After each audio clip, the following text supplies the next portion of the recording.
What if you found out your daughter was trying to marry a pile of dust? Wander with us. Hit the music.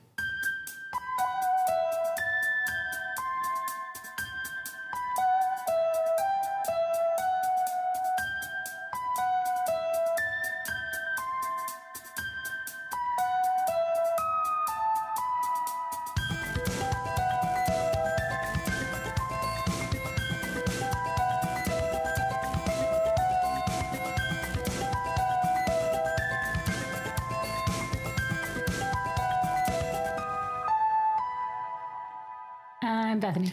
I am still Connor. And this is Wonder with us. It is still the best Twilight Zone based, married couple hosted, frequently vacationed from podcast. That is very succinct. I appreciate that synopsis. We are finally on episode 24. Long live Walter Jameson. This episode first aired March 18th, 1960. We are still in the same decade of aired episodes. It's great. We have not moved out of 1960 yet. Hot diggity, we're good at this. Directed by Anton Leader. He had 54 directing credits, 4 episodes of which were The Twilight Zone. Anton, often credited as Tony Leader, was mostly known for his work as a director in both radio and television. Early television. Directed episodes of The Twilight Zone, Star Trek, Gilligan's Island, Perry Mason, Lost in Space. Also directed Children of the Damned in 1964, which is a sequel to Village of the Damned, which is one of the available options that you can vote on in the poll for what we should do for Halloween, which will have passed by the time this episode airs. But as I said... You didn't say that was in a previous take. Say it again. Halloween, as I told Connor, Halloween happens every year. So if you've missed this particular time frame, still vote on the poll, and then we will do it next Halloween. Because we're not going to get through all the options this year. The poll's active, which it may not be active at that point, because I don't really know how that shit works, but it is active right now as of recording time. If it's not available and you want to have a vote heard, wwucast@gmail.com. Let us know what you want to hear. And we'll make it happen eventually. Well, I mean, we'll make something happen eventually, somewhere about something. His career began directing radio dramas in the 1940s. I love radio dramas. They are fantastic, including Suspense and Murder at Midnight. He transitioned to television in the 1950s, where he directed episodes of all of the fucking classic shows, including Twilight Zone, Star Trek, Gilligan's Island, Perry Mason. Callie's snoring. Yeah. I just noticed. That's our dog 1 room away snoring. Okay. His work in film includes Children of the Damned, as mentioned, 1964, which was a British sci-fi horror that was a follow-up to Village of the Damned. His contributions to genre films and TV left a fairly lasting impact on science fiction and horror. Wow. His production techniques can still be seen in modern horror movies and thrillers. I kind of want to watch that Village of the Damned. I think we should. For funsies, even if we don't record it. Everything is content. We can watch it with mics running. That would be interesting. We'd definitely not be able to monetize that episode, but also wouldn't be able to hear anything. These mics or anything to go off. Can you imagine trying to talk with the movie in the background? Yes. Yes, I can. It's kind of like talking with a snoring dog. Yeah. A room away, rattling the walls. She is a buzzsaw. Oh, this episode was written by Charles Beaumont and Rod Serling Brain Daddy himself. Brain Daddy. Charles Beaumont is known for being a writer and screenwriter for his work in science fiction, fantasy, and horror.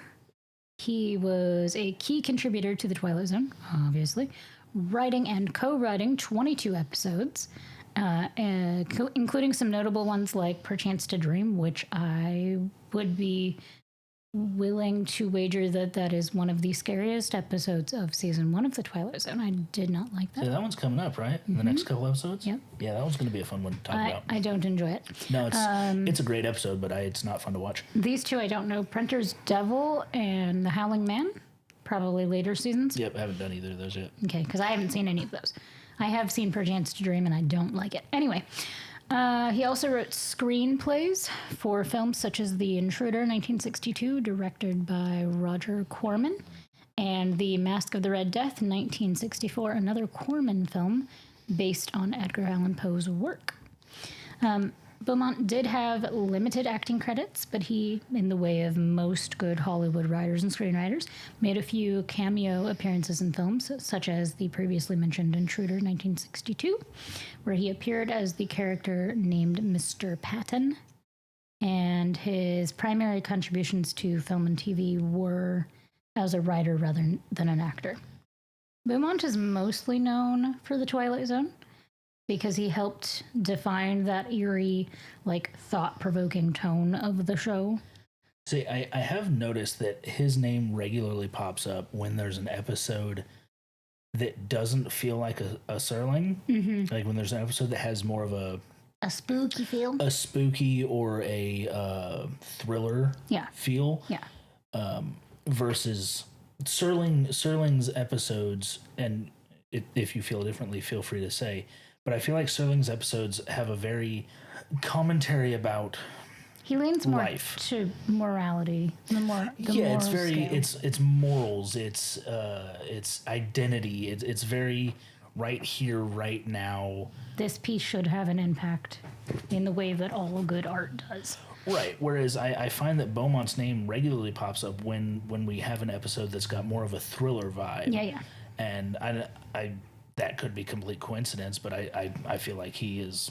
I feel like whenever there's, like, when people talk about those iconic episodes of the Twilight Zone, the ones that made Black Mirror like possible in today's world, I feel like Beaumont's name is there as frequently as Serling's on the writing front. I agree, and I will also say there's a distinct difference between a Charles Beaumont and a Rod Serling.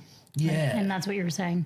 Like, that is noticeable even for, someone like myself who has not actually seen all of the episodes and all the seasons. Sure. And by this point, I mean, I've seen up through 25, but not past that in the 8.5, 9 years we've been doing this podcast. But yeah, Beaumont's work definitely dealt with themes of identity, dystopia, the supernatural.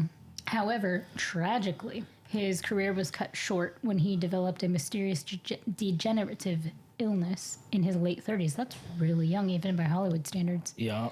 Which caused him to age prematurely and affected his mental and physical health. That's terrible. He died at the young age of 38 in 1967, but he left behind a legacy of influential speculative fiction. And his work continues, obviously, to be appreciated by all fans of the Twilight Zone and classic science fiction to this day. Yeah, I wasn't able to find any direct information regarding the illness. Found some people who had speculated on what it sounded like, but I was not able to find a whole lot of direct information in my admittedly brief search. That's really sad. 38's really young. It's really young. On that note, editing was done by Bill Mosher. And we've never talked about these guys before. We're giving you a little more information this time. To say we haven't. It's hard to convince, at least for me, it's hard to convince myself that we should go in depth on people who show up on every episode or every other episode. I guess the good news is we only have to do it once. We don't have to do it much, but we need to do it because, like, even Serling, we've never really gone deep into Serling. Like, he's the brain daddy, and he's in every episode that we do because it's the Twilight Zone. Obviously, his name's attached to it, but we're probably not going to go into Bill Mosher again. So here we go. Bill.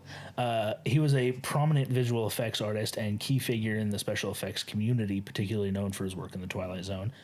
Contributed to the series during its original run, helping to create some of the show's most iconic moments through innovative techniques and creative problem solving. Which we see a few of those innovative techniques in this particular episode. We do. His expertise extended beyond television, however. He worked in various films and other projects showcasing his talent for visual storytelling. His contributions in the field have had a lasting impact, influencing future generations of effects artists and filmmakers, which is not nothing.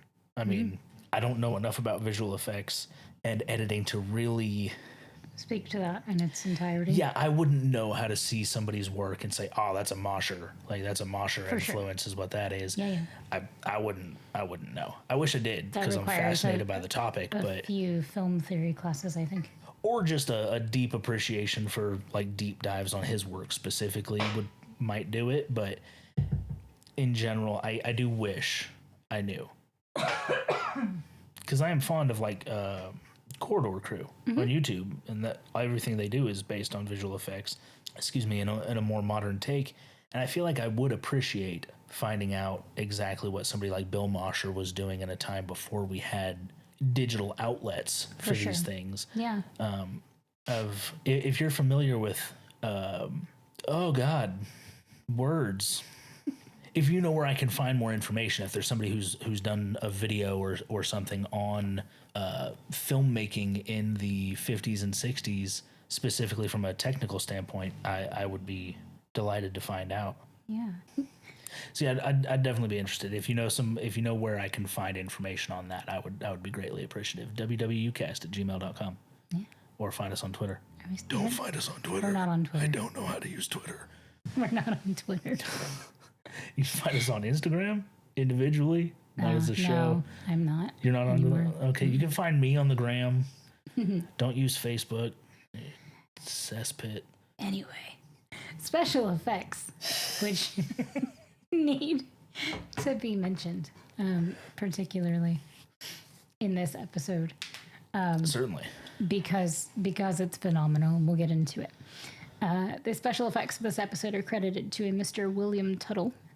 He was a pioneering special effects artist and makeup designer, known for his work on the Twilight Zone and other classic television series and films. We see a very interesting bit of his work in this one. Yes. I read in the research for this. I'll wait. No need to wait. I read in the research for this that he actually developed his own cosmetic line. Really? And he's known as the Tuttle Foundation. No. He's known as the makeup godfather of Hollywood.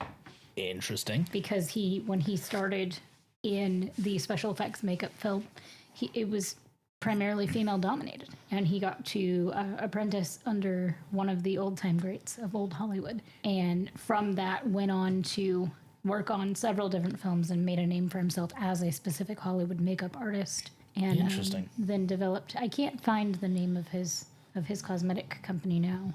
I don't know if it's still active, but that was interesting. I can't imagine it's still. Although it's Hollywood, it could have been sold 8 times and changed throughout the years. here and We're there. talking about the 60s, and his cosmetic line came out pre 1960. So, but anyway, he contributed significantly to the visual storytelling of the Twilight Zone, creating memorable makeup effects that help bring the stories to life. Sorry, William Tuttle face cream can be purchased on Amazon. What? Right now, there is a William. It wasn't under his name though. It was something like, there's like creative in the name. I gotta look it up. So this is being sold by Alcone Company, not a sponsor. No, you can't use cookies. Yeah, this is William Tuttle Cream Foundation, longtime pro favorite for its high emollient formula, dense pigment saturation, blends perfectly. Choose from 60 different shades. What the It was custom color cosmetics. That was his line. And he created this line of cosmetics at the same time he was teaching at USC Film School. So are you suggesting that this is a different line of cosmetics from a different William Tuttle?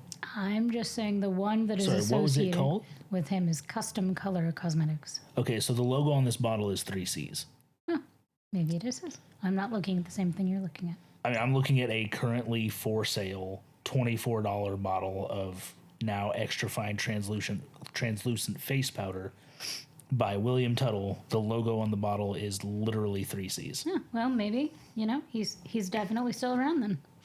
Oh dear, there are pictures of people who have used it. That is a lot of people in blue face. I don't know who that's offensive to, but it feels like it should be to somebody. Well, if it's meant for stage and film, Let's say, yeah, that makes sense. Stage and film, I suppose that tracks. That is a vibrant blue. He was recognized for his innovative techniques. Hey, will you buy me some blue eyeshadow? Do you want blue eyeshadow? Some William Tuttle.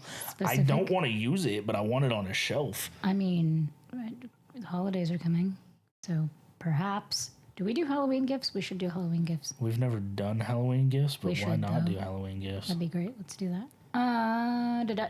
Yeah. Sorry, I am just, you blew my fucking mind with this. Like the fact that William Tuttle makeup can be purchased today on fucking Amazon is amazing. And you really are a sucker for great cosmetic companies, so. I'm also a sucker for old things that are still relevant. Yeah. And holy shit, Tuttle, way to stay relevant, my dude. It is 2024 and your shit's available on Amazon. Yeah. Nailed it. His makeup techniques were so groundbreaking that he bottled them and sold them on Amazon. And received an Academy Award for his work on The Seven Faces of Dr. Lao. I didn't know you could receive an Academy Award for makeup cosmetics. He did it. And was a key figure in the if that's a normal thing. Evolution of makeup in the entertainment industry. Hence Godfather of makeup, right? His influence can still be seen in contemporary makeup effects and makeup artistry today. And on Amazon.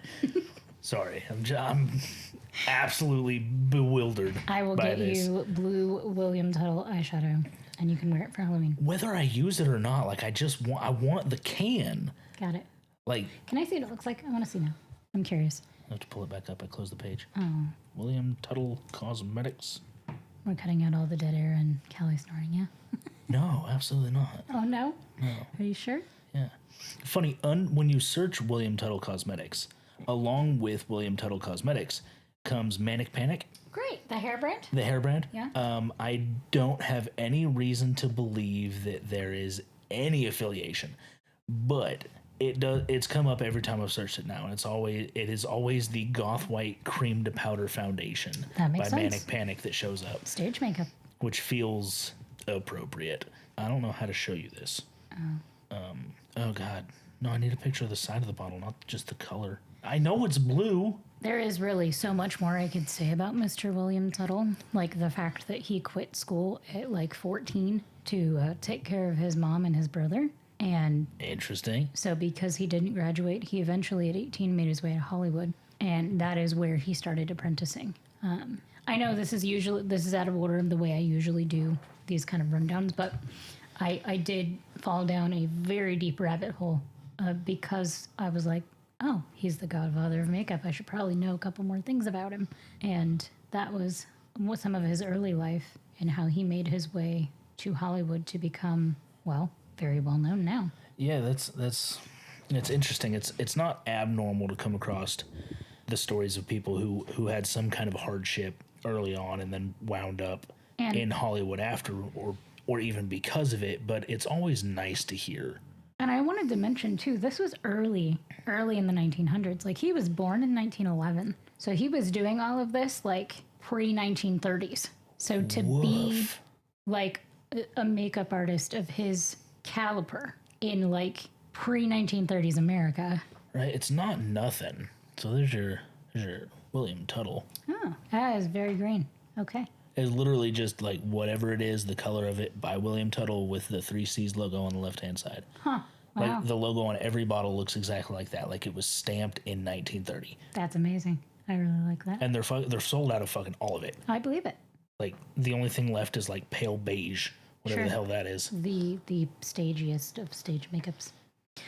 He apprenticed to Jack Dawson, who was at the time the head of makeup, 20th Century Pictures, at 18. That's when he started his apprenticeship. Oh, he was 18 when he was started. 18. Okay. Yeah. Okay. And then he went from 20th Century to MGM, and then Fox ended up hiring him back. So 20th Century Fox hired him back, and he... sought after, apparently. Yes, and Fox and MGM kind of tug a word over him and his skill for a really long time. And finally, he signed on with MGM and worked for them for 35 years. It's a good position to be in. Yeah. Got two of the largest companies in Hollywood fighting over you. Yeah, while doing all of that and being very sought after, he taught at USC, which I mentioned previously. And while teaching at USC is when he created the custom cosmetics. Cosmetic line? Yeah. Was he teaching stage makeup? Yeah. At USC? Yeah. That's fascinating. Yeah, the stuff we don't usually talk about. which is turning into fantastic materials. Yeah, that's fantastic. What does IMDb say about this episode? Succinct as always, it on IMDb says Sam Kittredge accidentally discovers that his prospective son-in-law fought in the Civil War. Now that is Not at all inaccurate, but hardly this fucking episode. I mean, parts of it are accurate. That is literally, they've literally used they've taken a succinct breakdown of a scene of this episode. And like, that's what the episode is. The whole this thing. Scene. Maybe It's they just gave that. up watching. Maybe they watched to that point. I was like, oh yeah, we know where this is going. They missed it though. If that's the case, they missed it by so many miles. Yeah, they missed it. They hard. also missed that fantastical ending scene. Yeah, we'll get to that. You want to start us off with cast? We'll get to Mr. Tuttle's work. So starting off, we got Kevin McCarthy, who plays Professor Walter Jameson. McCarthy, born February 15th, 1914, died September 11th, 2010, was 96 years old. Almost made it to 100. Almost. Was a prolific. He was a prolific American actor whose career spanned 6 decades. Best known for his role as Dr. Miles Bennell in the 1956 class. Oh my God. I've been talking so much, my mouth has just given up. Take some water. Never. In the 1956 classic sci-fi film Invasion of the Body I Snatchers. still want to see that. We should definitely watch Invasions. It's a classic? It's a some people call it a classic. It's worth watching. Like, we watch episodes of the Twilight Zone. It's at least almost as good as one of those. Yeah. He also appeared in the films Death of a Salesman in 1951. Which started out as a stage performance, yeah? It's a play. If you say so. I believe so. Arthur Miller, I think. Anyway. I honestly, I don't know. I should know. Yeah. I'm like a lapsed theater kid, though. Yeah. Time. It's been a long happens, time. You know. Yeah. I gave up the stage for a microphone and a chair. Who knew? For which he earned an Academy Award nomination for Best Supporting Actor. The Howling in 1981, which was another one on that list, I believe. And Piranha in 1978. As far as TV, he appeared in numerous shows, including The Twilight Zone, Murder, She Wrote, and Matlock. None of the big three popping up, but certainly big ones all the same. And Murder, She Wrote's been seen by like 12 people at least. And Matlock. And Matlock's been seen by probably the same 12 people. It's not fair. They were very popular shows amongst a wide And audience. they still are. The replays still are. People still watch Yeah, them. people still watch bad stuff all the time. Go on. McCarthy had over 200 acting credits across film and television, making him a well-known face during his career. Not to speak ill of the deceased, but that well-known face didn't age well. No, it did not. It's not a topic we normally talk about because it's not important. Sure. In the grand scheme of things, aging happens. Yeah. Like it's not something to mock. It's Aging happens even in Hollywood. even in Hollywood, aging happens. And I'm grateful that people are like more open about what they're doing. Like a lot of actors are a lot more open about Having work Botox done. and having work done. Or and, choosing defiantly to not have or work done. choosing not to. And either, like, I don't personally care one way or the other. It doesn't affect me. And I like that people are more open about it. Because at least they're talking about it. Well, and it shouldn't be a stigma. Like it doesn't matter if your career is based on you looking a certain way and you care enough about looking that way that you're willing to pay somebody to help you do that, do you, boo-boo? I don't care. My career is based on being able to drive, so I don't stick my hand in the garbage disposal. It is what it is, you know? Right. So it's not something we normally talk about, but I feel like it is worth talking about at the moment because so many people of this time aged so incredibly gracefully. There's a lot of these actors that you look at them in their youth and you look at them when they're 70 and you're like, damn, that person aged like wine. To name the icons: Grace Kelly, Of course, Audrey Hepburn, obviously, Paul Newman. surprisingly. Okay. Like, That's very gracefully. few. Right. And that's 3 of hundreds. Without, presumably, without assistance. They just aged well. Assistance or not, I don't even think that matters. And it doesn't matter to me. It might matter to somebody. It probably mattered to them. But Sure. McCarthy, I want to know what happened. Because he went from you look 35 till he was like 40, 45. And then he hit like 46 and suddenly was 75 years old. Yeah. And just continued. Like, that dude spent a summer on the surface of the sun or some shit. I don't. Ugh. It's only relevant at the moment Because of this episode. because we get to see it happen in real time at the end of this episode. He was also the brother of author Mary MacArthur. Oh my God. He was the brother of author Mary McCarthy. Try it again. Go again. He was also the brother of author Mary McCarthy, a prominent literary figure. And his ability to transition from stage to screen and his memorable performance in Invasions of the Body Snatchers made him a great genre actor. Wow. Icon! It says icon. I'm just gonna go. I'll come back next week and try again. I'm gonna go sleep for 7 days. This is great. Okay, I'm good. gonna eat a ham and cheese sandwich and see if my brain works again. It won't be in part because of the ham. Okay, last. Well, not quite last, but there were only 4 cast listed in this. So we got Kevin McCarthy and Edgar Stelly.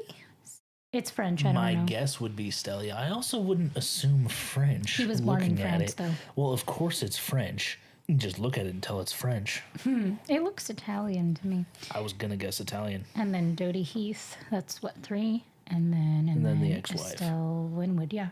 So 4. Yeah, 4 total. 4 total cast credited cast. The next one. See, there were students in the early episode, weren't there? Yeah, but they weren't credited. They weren't credited, of course not. They were children. And this is the Edgar- Twilight Zone where we don't credit people. No, not usually. Not unless they're, making more than a 3-minute. If you don't have at least 15 lines, you're not getting credited, kid. Back when Hollywood was Hollywood. You're doing it for exposure. It's the original unpaid internship. Yeah, sure, you can play here, kid. Just sell 50 tickets. Uh-huh. Edgar Stelly, I'm going to say, Sure. played the Professor Sam Kittredge, which was father of the love interest in this particular episode. Love interest being the woman trying to marry some dust. Indeed. Indeed. Edgar Stelly was born July 12th, 1884, Hot damn. and died July 25th, 1973. He was 89 years old. He was a French-American character actor. Did we have anything on where this dude was living towards the end of his life? He died near Los Angeles. Okay.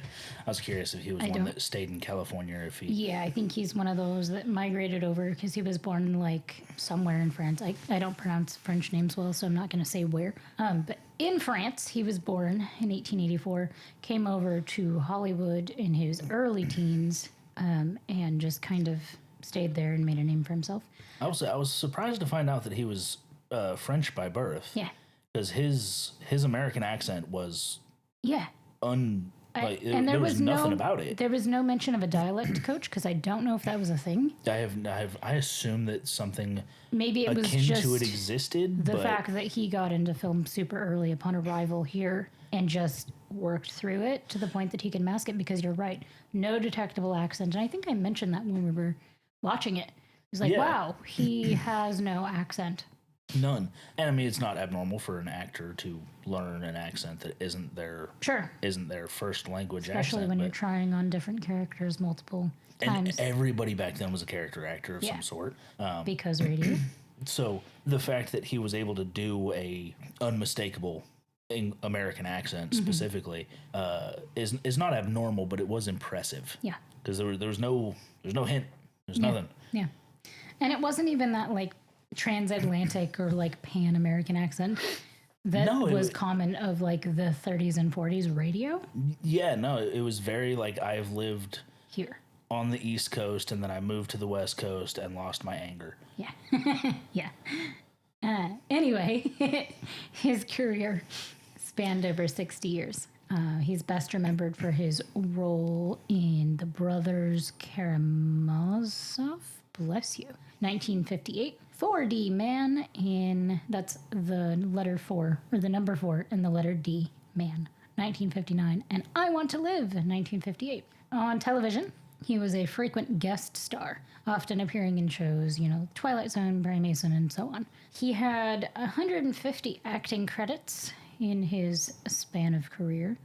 Most of them were supporting roles, primarily in film and television through the 40s, from the 40s through the 70s. Interesting tidbit, like a majority in his time frame, he began his career in theater on the stage. So many did. It seems like the best ones did.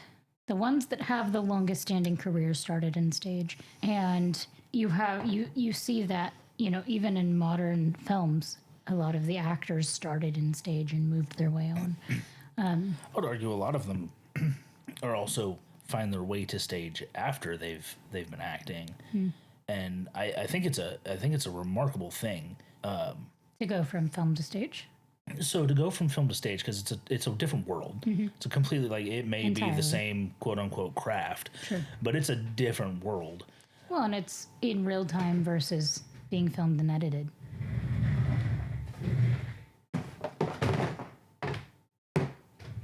But actors like Daniel Radcliffe, I don't know if he did any theater prior to his work in Harry Potter. No, he was in primary school. Right, I have to assume Harry Potter was his like first or debut. I guess he was a child of actors though, so he might have done commercials or something. That's not abnormal. But like he went on to do theater after he was a grown adult, following the Harry Potter franchise, and he was incredible. Like, he was incredible on stage, and came back from the stage to be an even better actor than he was prior. Mind, we can't talk about Sorcerer's Stone or Chamber of Secrets because they were fucking children. They were all terrible actors. It's the nature of being a child. Most of their fan base was the same age as them. With the exception of Dakota Fanning, who was a phenomenal child actress. Dakota Fanning came out of the womb reading dialogues. Like, She is the exception. She's barely human as far as I can tell. There's something robotic about her. Which and is she's fantastic. amazing. Yeah. She's absolutely incredible. So is Deli. Like, that whole family is fucking knee deep in talent. There are exceptions to the rule, though. Yes. Anywho's it. Sorry. That's okay. I'm very interested in how many. I would love to hear some. Sorry, these mics are very good, and I just scratched my unshaven chin. I would love to find an interview with somebody like a Ratcliffe or somebody, maybe not a Ratcliffe. That's Dame a bad Maggie example. Smith. It's going to be hard to interview her. I mean, they have previous interviews. She had a long stage career. Dear, why would you even? Oh, damn it. Yes, Maggie Smith would be an excellent option there. Somebody who started off early in one medium and moved to the other. I'd like to know, having only really done small time theater stuff myself and really, really obscure indie film stuff that probably doesn't exist in reality anymore. There's no structure to that. Like, that was It was an indie film. it was so indie that it was unreasonable. Like, it was, I think that was shot on a fucking phone before we had iPhones with good cameras and shit. It was probably shot on a fucking Motorola Razr. So, having only ever done like small time theater stuff, I would be fascinated to know what it's like jumping from like a Hollywood film to a Broadway theatrical production, or vice versa, because I imagine that's got to be culture shock, like, A little bit. incredibly. Yeah. The stage lights alone, Yeah, I mean, Stage lights versus, softbox film lights. Yeah. I say that I currently work under softboxes pretty frequently, doing photography and the little bit of video stuff I do. I've never been near a softbox that made me sweat. Yeah. From 100 feet away. The heat from the lamps. Like, it is. That is something that if you're ever on stage once, you never forget. The blinding stage lights and the heat that comes It's off of so him. ridiculous. Coupled by the fact that you're already hot because a lot of the time you're nervous when you're standing in front of so many people that you can't see because of the blinding lights. You just But hear you them know, breathing. you can hear them breathing and you know that they can see you. Oh, yeah. So it's hot. That's my favorite part of theater. That was always my favorite part. Is like being there and just being like, you don't exist, but you have no choice but to listen to what I say. That's beautiful. And then keep your fingers crossed that you remember all your lines and don't drop it in front of, four periods of your peers. Yeah. Sorry, Yeah. I went back in time. Last My theater piece junior year. Go on. I was going to say the last play that I was in, I had one monologue that opened the show. Mm-hmm. It's like 4 minutes long. It's too long. Yeah. It was so like it was like the whole monologue was like, you are going to introduce the entire plot so that this play makes sense No to pressure. the people in the audience. I memorized that whole monologue like in my sleep. Could have done this monologue. First night, went out, forgot the middle 2 paragraphs. Oh, like that's the worst. Like remembered minute 1, remembered minute 4, minute 2 and 3 just weren't fucking there. It's gone. And I didn't pause Oh, no. between 1 and 4. Oh, no. Just ran right through it and dipped the fuck off stage. Didn't realize I missed anything until after the show. When the director was like, well, that was an interesting choice. Like, what was an interesting choice? Ignoring all of the backstory? Like, fuck. Yay. They didn't invite me back after we closed production on that one. I imagine. Bummed me out. I have a similar story, though, if I can share real quick, since we're sharing. Fuck it up. That junior year, I also had a monologue that led directly into the next scene. So mine was a 6-minute monologue, and I know it was 6 minutes because there was a media production playing behind me. So literally the end word of every one of my lines was a video or a picture behind me that corresponded with what I was saying. Sure. So I had to have the cadence down. Okay. And I, to this day, don't know what was playing behind me. Never looked back, never saw it. Got it down, and we were doing 2 rehearsals during opening day. So, like, opening day, we did periods 1 through 4 in school, and then 4 through 8. And in my 1 through 4, I got up there, and I got going, and I got about 4 lines in, and my brain went blank. Nothing. Just decided you didn't need to remember this. But I paused, you see? I paused. That's probably a good call. I should have tried that. And then I internally panicked and was like, no, you got this. You can improv. You've done improv. You can do this. I shouldn't have done that. Why would you do that? It was very bad. Needless to say, I stopped talking at a certain point, and the guy manning the lights killed the lights on the stage, and I very quietly slipped off stage and went backstage and cried. And the director walks up to me and says, hey, no pressure, but the playwright's going to be front and center tonight, so make sure you get that down. Like, good. Well, you know what? I did. I gathered it up, got my shit together, nailed it, Good. and left with a dozen roses. I never got any roses. We should fix that. I had one person in the crowd yell, take it off. Oh, flattering. Yeah. I'm going to wrap up Mr. Edgar here. Oh, dear God, we're still talking about him. So anyway, he was a very versatile character going from theater, transitioning from theater to film and television. He often played a reliable, like, elderly type role, which makes sense in his portrayal in this particular episode. Certainly. He didn't become like a household name, but he did have a steady career across multiple genres. Which is more than a lot of these folks can say. And given that his career was, 6 decades. Right. I mean, shit, if I can work 6 decades and enjoy my job the entire time, whether you know my name or not, I'm good. You've done well. Right? Moving on to Dottie Heath. Dottie? Dodie. Dottie? I think it's Dodie. Dottie Heath, who plays Susanna Kittredge, the daughter of Edgar.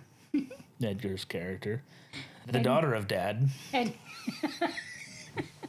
Edgar's character was Sam Kittredge. Sam, that's right. Yeah. She was born August 3rd, 1926. Died June 24th, 2023 at 96 years old. Dear God, don't let me get that old. She is best known for her roles in The Apartment in 1960, where she played a minor role as the hat check girl. And What a credit. What a credit, right? You see, if that was in the Twilight Zone, they wouldn't have even credited her for that. Nope. Good on it. Good on you, The Apartment. She was also in Man from the Alamo in 1953. Also appeared in Brigadoon 1954 and Gunsmoke. What's that? Great book, Brigadoon. Brigadoon? I am not familiar. Yeah, that looks like that was a film. It was a book first. No, I assumed it was a book first. Everything was a book first. Not familiar with either. I'll have to look it up. Yeah. Had around 20 acting credits. Not a whole lot. Primarily in films during the 50s and 60s, though her career wasn't as extensive as most of her contemporaries. That makes sense for a female in that time era. Yeah, I mean, I'd be interested to know how much money could be made in 1950 for 20 acting credits. With the wage gap. Yeah, with the wage men and gap women. plus inflation. So yeah, her career was brief, with her most notable period of work being in the mid 20th century. She became a recognizable face in Hollywood at the time, because of the notable films that she did show up in, though she didn't maintain the longevity in acting as other actors in the era did. Sure. Didn't stick around for much longer than that. Estelle Winwood was Lorette Bowen. She was the creepy ex-wife. And you'll know her when you see her. Because creepy ex-wife is a very succinct description. Yes. Estelle was born January 24th, 1883, and died June 20th, 1984, at 101 years old. She's a British-born actress, born in Kent, for those interested, known for eccentric personality and obvious longevity in the entertainment industry.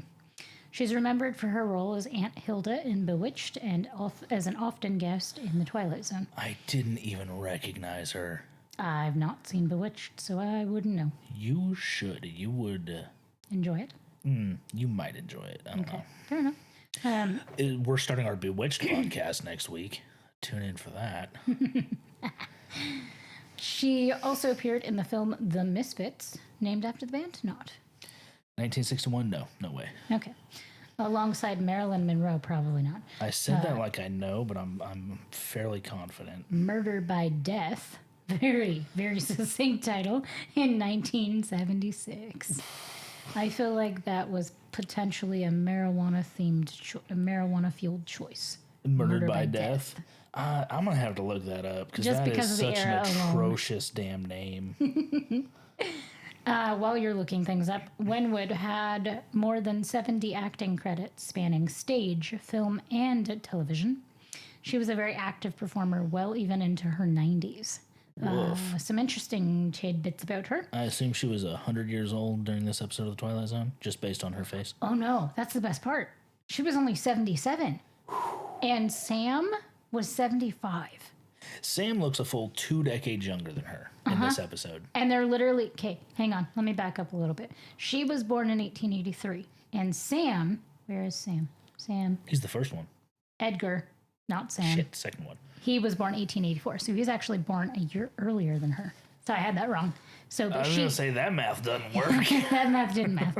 No, but she was only 77 at the time of this airing. So I will say, there is a huge emphasis in this episode on age. Yes. For obvious reasons. Gotten to the episode For yet. obvious reasons we'll get into here in a minute.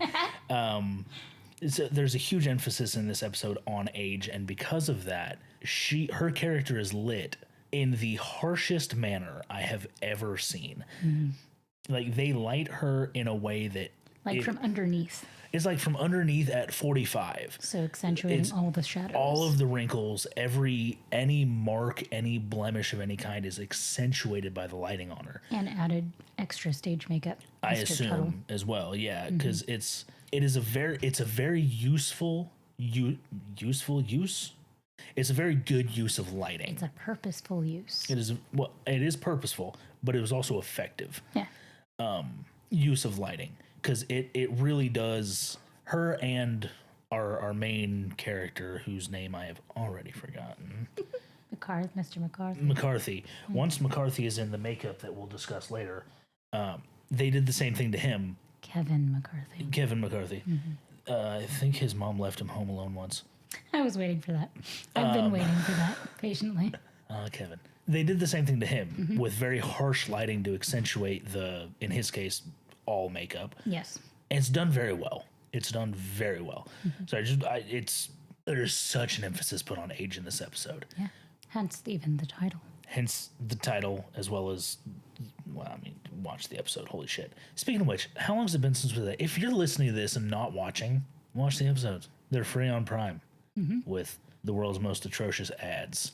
It's on Freebie, not a sponsor. Yeah.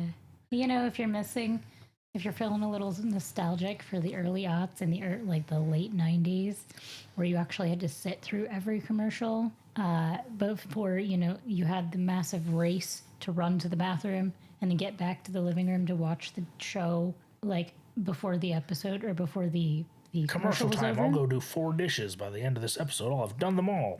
If you're missing that, check out Freebie, because it's a great service. Yeah. If you don't want to pay for a streaming service, but you still want availability to watch things. They're not sponsoring You this. can watch things. You can still watch things. They just come with between 1 and 6 ads, which used to be called commercials. Oh, yeah. I feel very old. I hate ads so much. I know. And I forgot how much I hated ads until Netflix dropped this series and we had to move to fucking Freebie. I'm just going to buy the box set, but then I have to buy a DVD player because I don't own one of those. Yeah, we haven't had a DVD player in what, decade? Close to. I mean, we do, apparently. We do. We have a box full of DVDs, none of which are the Twilight Zone. It's fine. Okay. She is touted as one of the longest working actresses in Hollywood, particularly of that time. That tracks. She's one of the oldest actresses to appear in major films, with her last role being Murder by Death at the age of 93. I can't get over Murder by Death, man. You gonna look it up? Oh, yeah. Also, definitely not based on the band. Oh, The good. band was established in 71. Excellent. They might have based their name on that movie. It's possible. Okay, we're going to go through the episode overview now. Let me just check the clock. Whew. There's a lot of getting cut out of that number. It's fine. You're welcome. Yeah, if you wanna subscribe to us on OnlyPods, you can get the unaltered version of this episode that's 192 minutes long. You don't want it, trust me. No, you don't. It's an exaggeration. It's only 93 minutes long currently. Oh, good. Good. These people are going to get a 30-minute episode and just like, what the fuck did they cut out? Everything. All the things. Mostly a lot of really bad mouth sounds. Mostly that and me just like coughing and trying to die. On air. On air. Spooky season, living it up. Yeah, what's life without a little risk, like breathing wrong? Feel old. Episode is fairly straightforward. Yeah. In reality. Yeah. We have our main character teaching college history.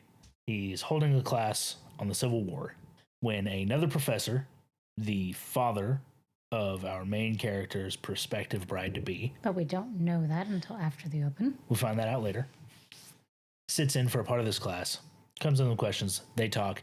Old man invites our main character to dinner. This is where we find out there's a love interest in old man's daughter. End scene. Goes to dinner. We have useless dialogue between everybody, establishing character relations.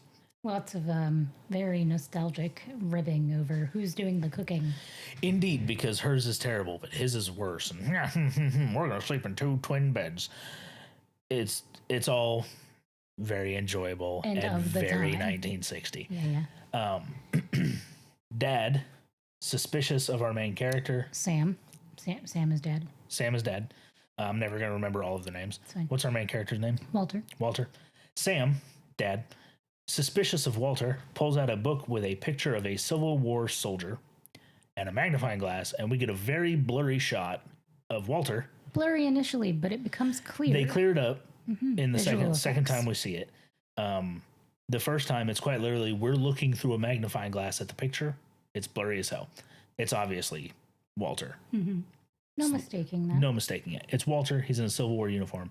There's some dialogue between the two of them. Dialogue, important bits here, in that Sam was telling Walter, you know, sitting in and listening to your class today, it sounded like you had been there. He goes, and that was the number one thing that your students say. Comment on, is that they love how you bring history to life. Almost as if you lived through it. Poignant, hint, hint, nudge, nudge. Yeah, very, very to the point. We now know where this is going. Walter denies it, as you would. Except the mole and the ring. Yeah, so he's wearing the same ring. Sam suggests that he's wearing the same ring that he was wearing in the picture. I didn't see the ring in the picture. It's blurry. I didn't see his hand in the picture. I was focused on his face. So easy to miss that. After a little bit of dialogue, Walter denying, Sam pushing, Walter finally admits, yes, that's me in the picture. Yes, I fought in the Civil War. I'll put it this way. I'm old enough to have known this guy when he was alive, and points to a bust of Plato. Yeah.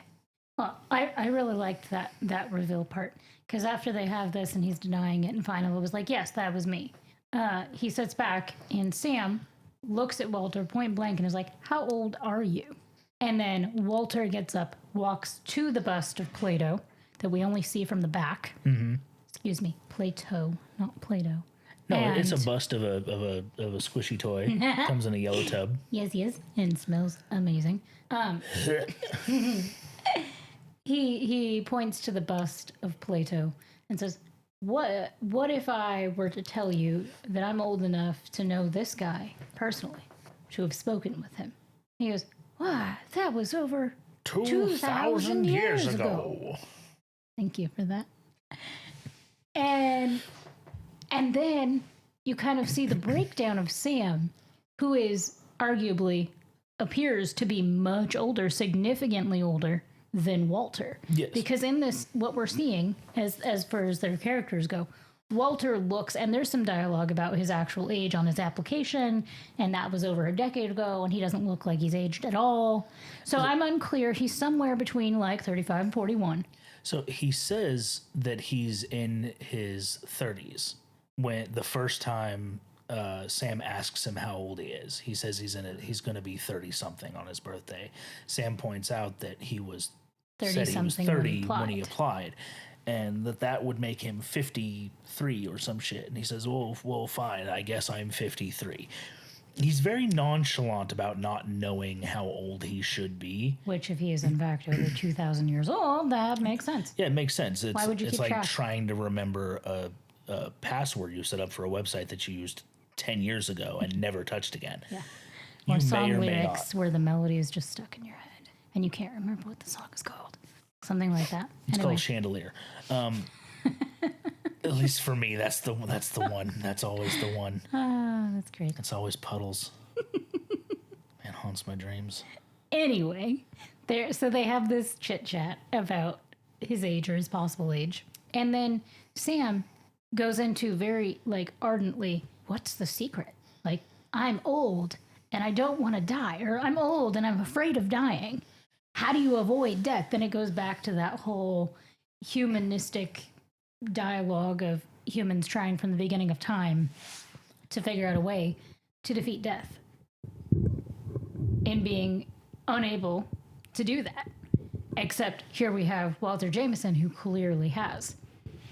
And he goes into detail of trying to talk him out of it. So it is probably we'll get to this when we talk about our favorites, but it is probably my favorite part of the episode is Walter trying to explain to Sam why, even if he could give him the secret, Why he wouldn't. Mm-hmm. And it's for all of the same reasons that you would find somebody in a movie today talking about it. It's the vampire struggle. It's the vampire struggle. It's the after 2,000 years, nothing has changed. I'm still me. The trends have changed. The technology has changed. The fashion has changed. But I am still just me. The same coward I was back then. Which is a poignant part of the conversation in that he says several times that he doesn't want to be alive. He's lived for 2,000 years, and he doesn't want to be alive. Keeps a revolver in his desk. Yep, and doesn't have the guts to pull the trigger. And when Sam asks him why, he makes it very clear. He's a coward. He's always been a coward. He was a coward when he asked this guy to grant him immortality. He's a coward now, can't end the immortality. It's not an original story. It may have been unique at the time. I don't know if there were, I assume there were other people who had told similar stories at the time, but it is the age-old story of what happens when you can live forever is you watch your friends and family die. Can I bring up something that's in juxtaposition of this? If you must. Are you familiar with Tuck Everlasting? It's a book by Natalie Babbitt. Oh, yeah, of course. Among my favorites. They turned it into a film starring Alexis Bledel. But... Ah, yes, one of my favorites. Bledel. Anyway. Actually, that name sounds familiar. What is she in? She was Rory and Gilmore Girls. Ah, she is one of my favorites. Yeah. Anyway, the novel was a delightful to watch. Yeah, pretty.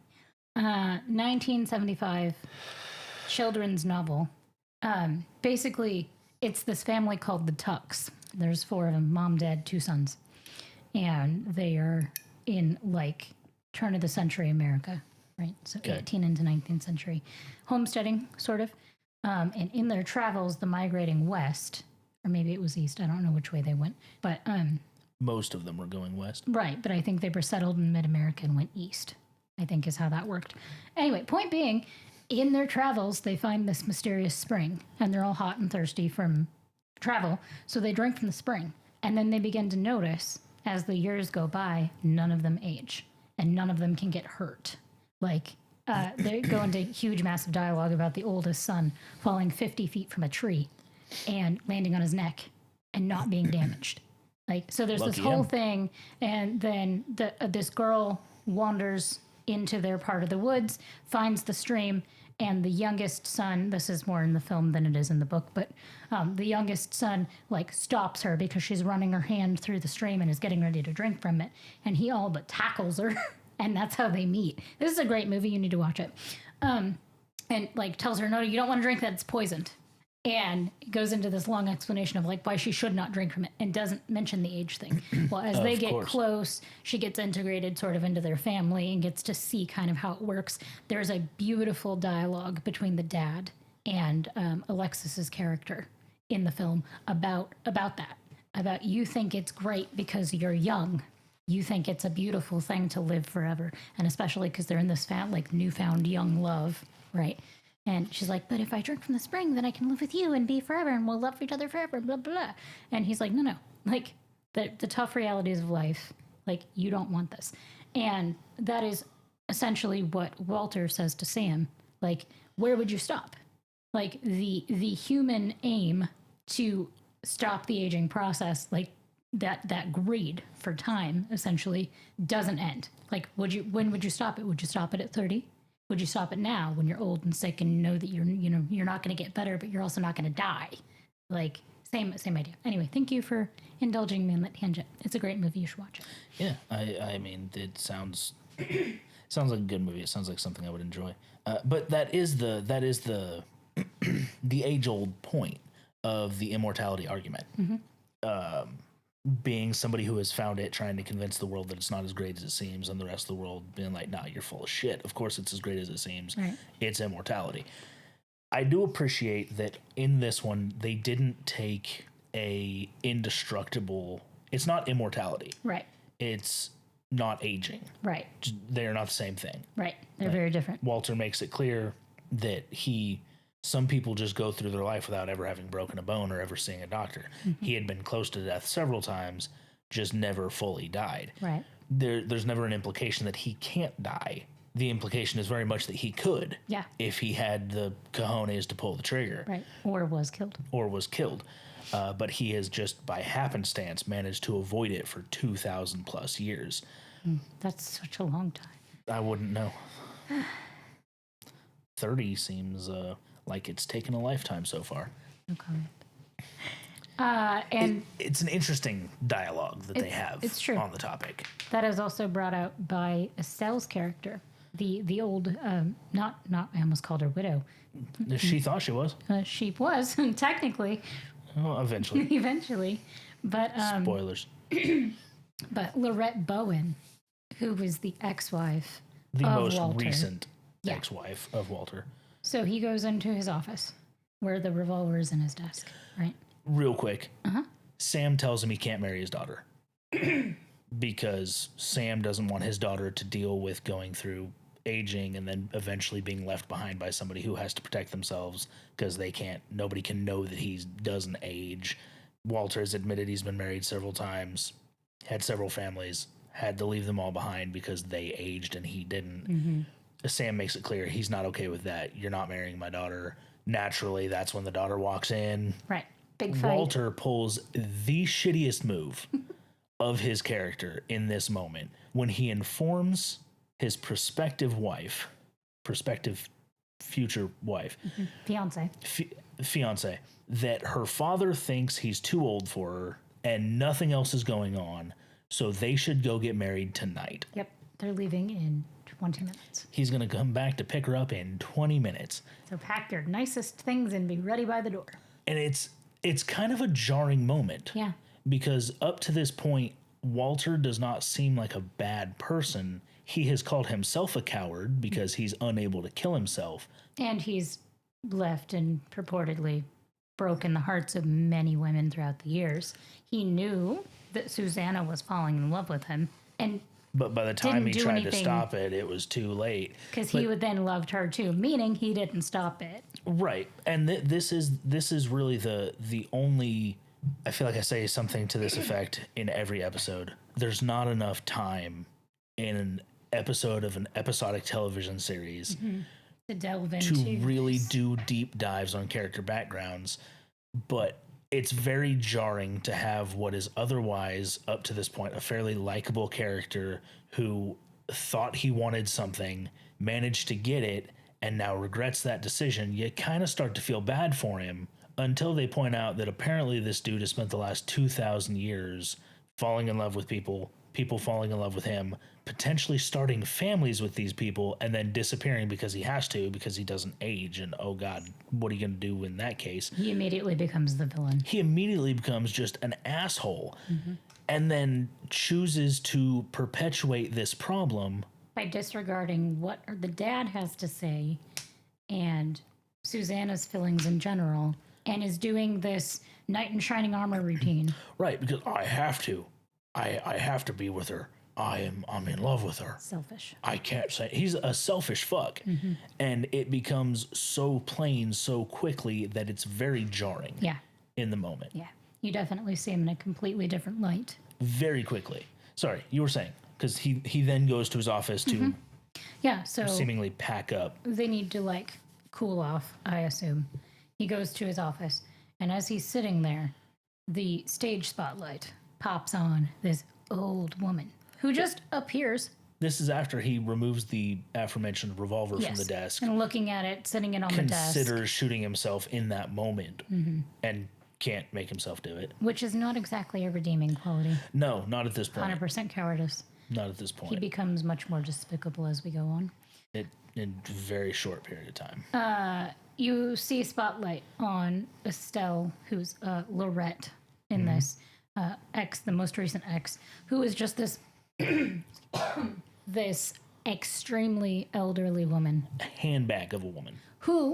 Which kind of makes me feel bad because she was actually only 76. 70-something. Because Edgar was 77. Anyway. Any other pictures of her?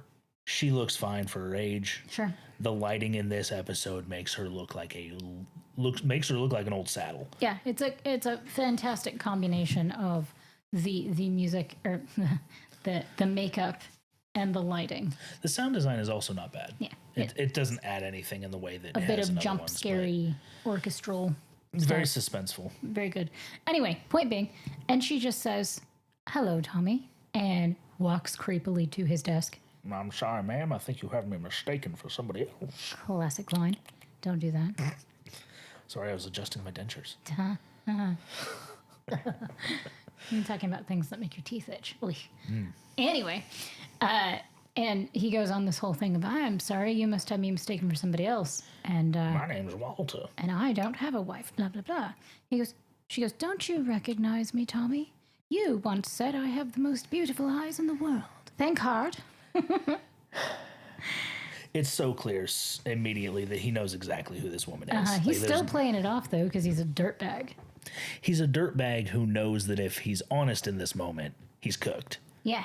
And then, when it becomes clear she's not letting up, He just decides to cook himself. yeah. Oh, Lorette, blah, blah, blah. And they have this whole dialogue. And He's very regretful now that he had to leave. she's adamant that, like, you've moved on and you can't move on because you're mine. And if you're not going to be mine, no one else will have you. Which she So I think what she actually says is that she can't let it continue because it's unnatural. Yeah. That he doesn't age. Yes. Because she doesn't, I don't remember her taking a, like, if I can't have you, nobody can standpoint. It was implied, but it was also implied within the overarching, this is not right and this can't go on. Sure. I can't let you go on breaking other girls' hearts, Right. essentially. Right. Same thing. It's not the same thing. I would say it's the same thing. I would argue it's the same thing. Okay, we should have a different conversation, probably on a podcast, about that mental, like that, because that's a problem. Like, those are not the same thing. Like, that, Similar thing. according to Disney, yes. Similar thing. Okay. No. I can't let you continue on being an abomination that destroys people's lives versus if I can't have you, no one can. That's some Disney bullshit. One of those is a good person saying, you have fucked up enough people. I will not let you continue fucking up people. And one of those is a toxic ass relationship with somebody who doesn't want to be told no. Fair play. And if you combine them, it's a Disney cartoon It's a Disney villain. masquerading as a knight in shining armor. Yeah, Yes. and with really bad show tunes. Yeah. Amazing show tunes. Okay. We will not agree on that. That's fine. We're in America. You have the right to be wrong. She grabs the revolver. She does. She shoots him. Right in the gut. We don't get to see it. Mine. No, but Camera moves. phenomenal acting here. Phenomenal. Like the slow fall. Okay, let's get to it though. Like she shoots him in the gut. We just hear the report and then the flashbang. We see the flash in the window of the building. And then she is no longer in the room, and Sam is outside, like the fence, I assume, of the building, and they pass each other. And in that passing, he goes, "Hey, have you seen, Walter? Where's Walter?" 'Cause What happened? That was Walter. What happened? She doesn't say anything. She books it. She's gone. She runs like a 70-year-old trying to get away from a murder victim. And that is the last time we see her. So then Sam goes into the office and sees Walter holding his stomach. He's like clutching his stomach and like leaning on his desk. Mm-hmm. And his voice starts to get raspy. And here is where Mr. William Tuttle's... Losing a lot of blood. Well, Mr. William Tuttle's amazing makeup effects start occurring in very slow fashion. So he's hurt. We know he's hurt. He's in shadow. He's in shadow. He falls sideways, very dramatically, very slowly, into his office If I chair. was gut shot by a 38, I'd fall dramatically too. Probably much sooner than he did, though. Much quicker. It's like he was waiting for Sam to get in the room. Of course, that's what the script told him to do. My favorite thing, though, okay, these are black and white episodes, right? Yeah. This was pre-color. My favorite thing is the changing of his hair and how we can tell that his hair is lightening despite it being a black and white. They make use of camera cuts, Yeah. and that's fine. They've done transition shots before where we actually get to see things changing in real time. Mm-hmm. They're not good when they do it. Not because they weren't good at what they do, but because we're here in 2024 With the technology. that we have. So going back and watching a 1959 visual transition happen on film doesn't look good. It's cheesy. We as viewers can appreciate the work that goes into it and what it took to make it happen, but it's not good. Mm-hmm. In this case, they don't try to do that, which I'm grateful for, because I do feel like it would have had a negative impact on the episode as a whole. For sure. If they had tried to do a real-time transition with a film overlay or something like that. So instead, during this, we see Walter as Walter is, and the camera cuts to Sam for a little bit of monologue, a little bit of conversation, whatever the case may be. Then it cuts back to Walter, and his hair is a little grayer. His eyes are a little more sallow, a little more wrinkled. Sunken. He turns a bit sandpapery. He does, and I reckon in person, that makeup probably looked phenomenal. Sure. I think seeing it 60, 80, 60, 70, 80, 90. How many years has it been? You're asking me to math? I'm not asking you to math. You know why? Because I walk around with a damn calculator in my pocket that is capable of breaking down equations. Just like they said we wouldn't in math class. Oh, man, I love this 64 years. Boy, how do. 64 years ago. Like, we're seeing a 64-year-old film that's been transferred to digital, that's now coming through a television that is showing us things that TVs at the time were not capable of, so there's no reason to consider it. In like 40. And we're watching it in 1080p, and it wasn't designed to be viewed in 1080p. And boy, howdy, you can see every bit of that makeup. It shows. So I reckon that in person and at the time, like if we got a 1960s television to watch this on, I bet it would look better. We don't have that. Right. We have a 2018 something, a Sonic, I'm sure. But we're seeing it how we're seeing it, and how we're seeing it is pretty bad. That's not fair. It's not bad. No, it's great. It looks fantastic. But it also looks very stage-like. But it looks very theatric. It looks very over-exaggerated for the sake lines of for the wrinkles. View. But also that makes sense if you consider that in combination with the lighting. Yes. And when the entire point of that scene is to watch this man age rapidly, it makes sense to over-exaggerate that so that you don't feel like you've wasted the entire episode leading up to this point, only to lose it in this moment. So we cut back to Sam. They talk a little more. We cut back to Walter. Hair's grayer. Almost completely gray. Almost white. Face is an alligator's ass. I don't remember when he moved from the chair to around the side of the desk. So he moves after the third cut when he is at like his oldest at that point. Where the hair's gone? No. Not yet, because he starts walking and then takes just a dramatic fall under the middle of the floor. Dramatic slow fall. I briefly thought that they brought in a dummy, a double for him because of the hair, but then he lands and his face is viewable in the camera, and I'm pretty sure it's our boy who's still old. He looks less old when he falls than he did sitting behind the desk. Yeah, which is what it is. Matter of timing. Yeah. And then when we get the close up, probably 7 hours of makeup went into. Right. Yeah. Between takes, I assume. I assume that was an entire day's work for that scene. Yeah. And then we get the close up. Hair's gone. Face is not even wisps of hair at that point. Just nope. It's just homie's in a bald cap, gone.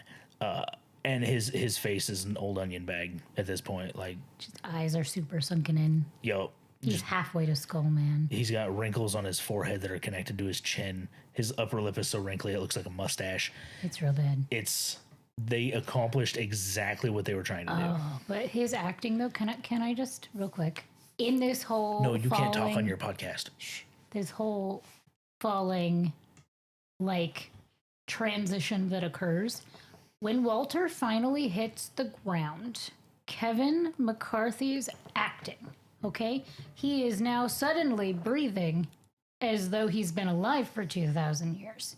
And in that, I mean, if you've ever taken a fish, like been fishing, taken a fish out of water, and the frantic movement of the gills, if they made a sound, that is what this guy sounds like.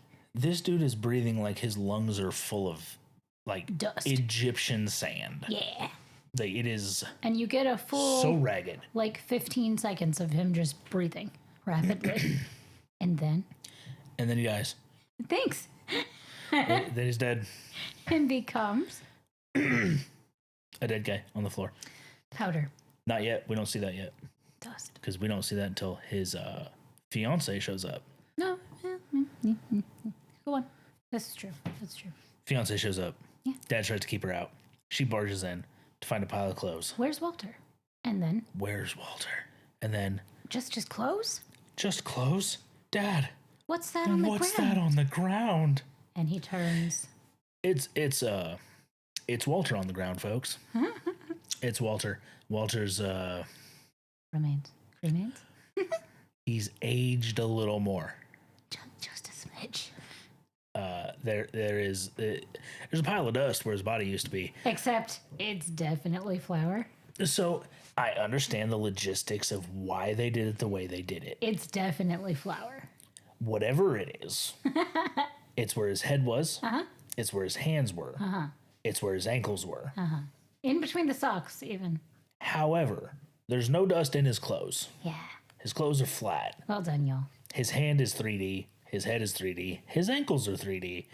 That's all you need. There's no more And then body. his hand starts blowing away in the wind. I don't know why there's wind in this office. It looks good on camera, but I don't Dramatic understand why his hand started to blow away in the wind. Because you had to know it was dust. Dad said it was dust. I knew it was dust. But you had to see it. But I saw it. It was a pile of dust. Well, you had to see it do dust movement, and that's why they did it. It did exactly what dust is supposed to do, which is it sat. Except if there's a breeze, then it blows Which away. there shouldn't be in an office with the windows closed. Who knows? Maybe they left there's a draft in the door with them standing in the doorway. My favorite thing, though, also that is my favorite moment of this entire episode, is the dust and how just beautifully that was done. Like, it's great. Because then Sam turns to Susanna. What's that on the floor? And he goes, just dust. And dun-dun-dun, it ends. Yeah, so I mean, it ends with what I would argue is the villain of this episode getting exactly what he wanted, and therefore it's a bad ending. It's a good ending for the show. It's a bad ending for the story. Oh, I agree. Because homie gets exactly what he wants. The reason he should be forced to live another 1,000 years. The reason it's my favorite part of this episode is because of how it was orchestrated. Oh yeah, no, it's great. I'm talking specifically on the visual effect and everything from the aging process to the slow dramatic fall to the fact that it is definitely piles of flour. It's a great sequence on the ground. It's great, and that is my favorite thing. It's not my favorite part. It's very good. I already told you my favorite part. Tell me again. When he's explaining why nobody else should be immortal. Oh yeah, that's good. We discussed this like 45 minutes ago. It's been 45 minutes. I needed a refresher. Give or take a minute. What's your general takeaway from this one?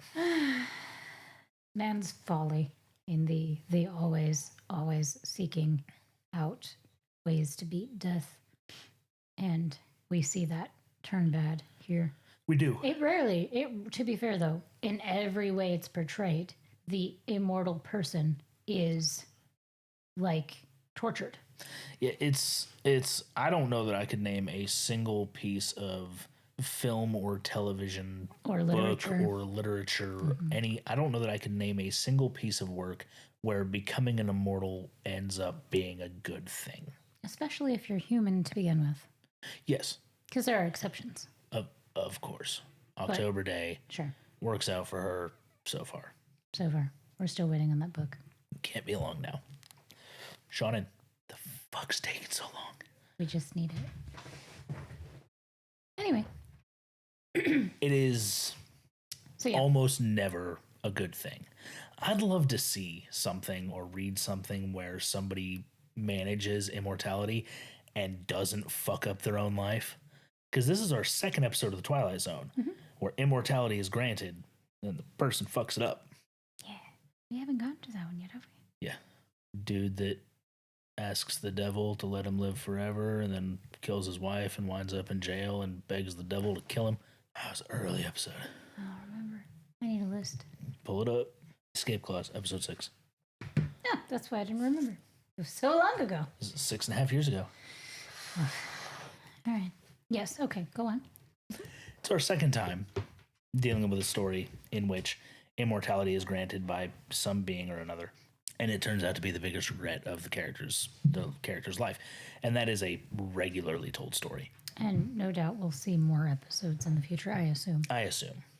I can't think of any off the top of my head, but there's a lot that I haven't seen. So, well, good. We'll eventually maybe get to the point in the podcast where we both haven't seen an episode. it won't take as long as you think, as long as we keep like doing it. Yes. It's a big part of recording the show. The doing it is part. the doing it part. I'm Everett. We've been joined under our table by a dog. It happens. Not the one that was snoring earlier. No. This one just eats things. Snoring. She did stop snoring. Yeah, she stopped snoring. I didn't notice. Marble rating, go. I mean, I'll be watching it again. Yeah. It's a good episode. I don't know that it's name a firstborn child on it. It's certainly an episode of the Twilight Zone. Yeah. But I'm gonna give it a 4. We'll be watching this episode again. Okay. Because I will be. It's a good episode. Yeah, it's a 3 for me. It's an episode. It's an episode. Fair enough. It's not for everybody. It's just the theme. The theme bores me. Yeah. I mean, as far as like if you're asking just on visual effects and melodramatic acting, which we know is why I'm here. I love it. That's not why I'm asking. That's never going to be why I'm asking. If that's what you're asking, I would have to give it a 4. Then I'll be watching it again. However, got to rate it overall. There's more to it than that, and because I feel like this particular theme has been played out, and it's entirely possible that I'm rating it as such because we've been talking about it for over 2 hours. But overall, yeah, it's a 3 for me. And that's fair. It's a topic that has been played to death in every medium in reality. I do need to clarify. It's not just because we've been talking. Actually, I enjoy doing this podcast with you. No, I get it. You're bored as shit. I get it. You hate this, and I got to stop dragging you to it. Next week, I'll be alone discussing episode 25. People are alike all over. Oh, you'll be able to hear the Gilmore Girls playing in the background. 'Tis the season for the Gilmore Girls, and I don't think I could be faulted for that. It's a great show. They talk so fast. It's great. I love it. Yeah, no, he won't be alone next week. I will be back. Yeah. But next week's episode is episode 25. People are alike all over. That's gonna be fun. It's an interesting episode for sure. Got the hiccups. Yeah. There you go. At least we're done. Got the hiccups at the end. All we got left is the sign off. We just gotta sign off. Just don't hiccup yet. Okay. Don't hiccup. Don't you hiccup. Don't you do it. I've been Bethany. I've been Connor. You're such a jerk. Sometimes. And this has been Wonder with us. We'll see you next time.